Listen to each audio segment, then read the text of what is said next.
मुंबईत भाजप 128 तर शिंदेची शिवसेना 79 जागांवर लढणार। उर्वरित 20 जागांवर भाजप नेत्यांची शिंदेंसोबत चर्चा। उद्या फडणवीसांसोबत चर्चा करून अंतिम निर्णय होणार। पुण्यात भाजप आणि शिंदेच्या शिवसेनेतील संघर्ष वाढला। उद्या मुंबईत फडणवीस आणि शिंदेची बैठक होण्याची शक्यता। जागा वाटपाचा वाद उद्या मिटवला जाणार।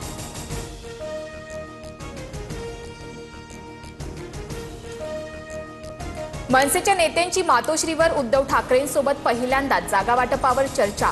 माहीम, शिवडी, विक्रोळी आणि भांडूपमध्ये प्रत्येकी 2 जागा हव्यात, मनसेची मागणी।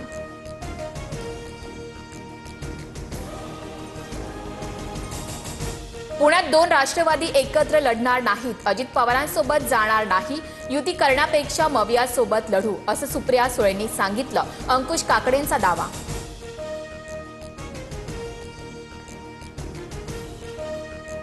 पिंपरी चिंचवडमध्ये दोन्ही राष्ट्रवादींची आघाडी फिसकटणार नाही। पिंपरीत दादांची राष्ट्रवादी 1 पाऊल मागे घेण्यास तयार। दादांच्या राष्ट्रवादीचे शहराध्यक्ष योगेश बहल यांची प्रतिक्रिया।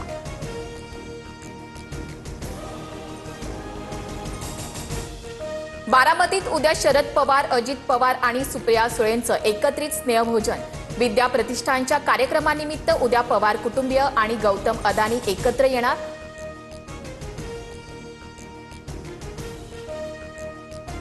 पुण्यात गुंड बंडू आंदेकरकडून मनपा निवडणुकीसाठी उमेदवारी अर्ज दाखल। आयुष कोमकर हत्या प्रकरणी बंडू आंदेकर सध्या न्यायालयीन कोठडीत। अर्ज भरताना बंडू आंदेकरकडून घोषणा।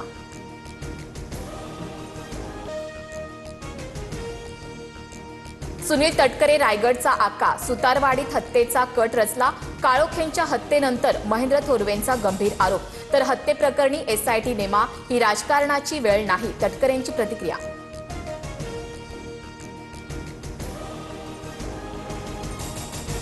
सुनील तटकरेंनी फरार सुधाकर घारेच्या कार्यकर्त्यांची भेट घेतली। तटकरेंकडून कार्यकर्त्यांना शांततेचं आवाहन। माध्यमांना प्रतिक्रिया न देण्याच्या कार्यकर्त्यांना सूचना।